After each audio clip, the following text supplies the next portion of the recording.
यहाँ एक दिल को छू लेने वाली कहानी प्रस्तुत है। माँ की आखिरी चिट्ठी। गांव के छोटे से घर में रहने वाला रघु अपनी माँ के साथ रहता था। माँ बूढ़ी हो चुकी थी, लेकिन उसका बेटा ही उसकी दुनिया था। रघु शहर जाकर बड़ा आदमी बनना चाहता था। माँ ने उसे हमेशा सपने देखने और मेहनत करने की सीख दी थी। एक दिन रघु ने माँ से कहा, माँ, मैं शहर जाना चाहता हूँ। वहाँ जाकर नौकरी करूंगा और तुम्हें अच्छे दिन दिखाऊंगा। माँ ने मुस्कुराते हुए कहा, जा बेटा, तेरा भविष्य चमके, पर एक वादा कर, हर हफ्ते मुझे एक चिट्ठी लिखेगा। रघु शहर चला गया। शुरुआत में चिट्ठियां आती रहीं। रघु ने नौकरी भी पा ली और वह शहर की चमक धमक में व्यस्त हो गया। चिट्ठियां धीरे धीरे कम होती गईं और फिर बंद हो गईं। कई साल बाद रघु को खबर मिली कि उसकी माँ गंभीर बीमार है। वह दौड़ता भागता गांव पहुंचा। माँ बिस्तर पर लेटी थी, लेकिन चेहरे पर वही ममता भरी मुस्कान थी। माँ, मुझसे गलती हो गई, मैंने तुम्हें चिट्ठियां नहीं लिखी, मुझे माफ कर दो, रघु ने आंखों में आंसू लिए कहा। माँ ने धीरे से एक लिफाफा निकाला और रघु के हाथ में दिया। ये तेरे लिए है बेटा, माँ ने कहा और उसकी आंखें हमेशा के लिए बंद हो गईं।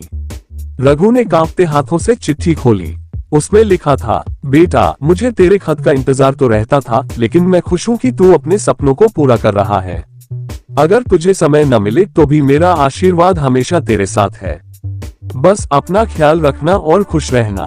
चिट्ठी पढ़ते ही रघु फूट फूट कर रो पड़ा। वह समझ गया कि माँ की ममता बिना शर्त थी। उस दिन उसने ठान लिया कि माँ के सपनों का घर बनाएगा, लेकिन अब माँ के बिना वह घर खाली सा लगने वाला था। रघु ने माँ की चिट्ठी अपने दिल के करीब रख ली। उसने महसूस किया कि माँ ने अपना पूरा जीवन उसकी खुशियों के लिए न्यौछावर कर दिया था और बदले में कभी कुछ नहीं मांगा। माँ के अंतिम संस्कार के बाद रघु गांव में कुछ दिन रुक गया।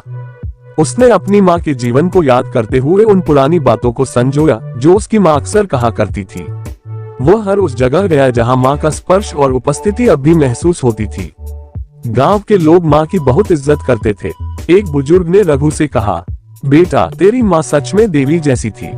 उसने हर किसी की मदद की, कभी किसी को खाली हाथ नहीं लौटाया। ये सुनकर रघु का मन भर आया।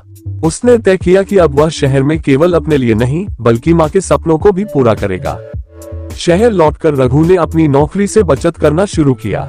उसने गांव में एक स्कूल खोलने का सपना देखा, जहां गरीब बच्चों को मुफ्त शिक्षा दी जा सके। उसने अपनी माँ की याद में स्कूल का नाम रखा, ममता विद्या मंदिर। जब स्कूल का उद्घाटन हुआ, रघु ने माँ की चिट्ठी सभी के सामने पढ़ी। वहां मौजूद हर व्यक्ति की आंखें नम हो गईं। स्कूल में पहली घंटी बजाते समय रघु ने महसूस किया जैसे उसकी माँ की आत्मा मुस्कुराते हुए उसे आशीर्वाद दे रही हो। अब हर बार जब रघु गांव आता, बच्चे दौड़कर उसके पास आते। वह उनकी आंखों में वही सपने देखता था जो कभी उसकी माँ ने उसके लिए देखे थे। निष्कर्ष, रघु ने अपने जीवन में माँ के दिए संस्कारों और सीखों को आत्मसात किया। वह जान गया था कि सच्ची खुशी दूसरों के जीवन में बदलाव लाने से मिलती है। माँ का प्यार और उसकी दी हुई शिक्षा रघु के जीवन की असली पूंजी थी, जो अब वह दूसरों को बांट रहा था। इस कहानी का अंत नहीं, ये तो एक नई शुरुआत थी। माँ के सपने अब सैकड़ों बच्चों की आंखों में जीवित थे।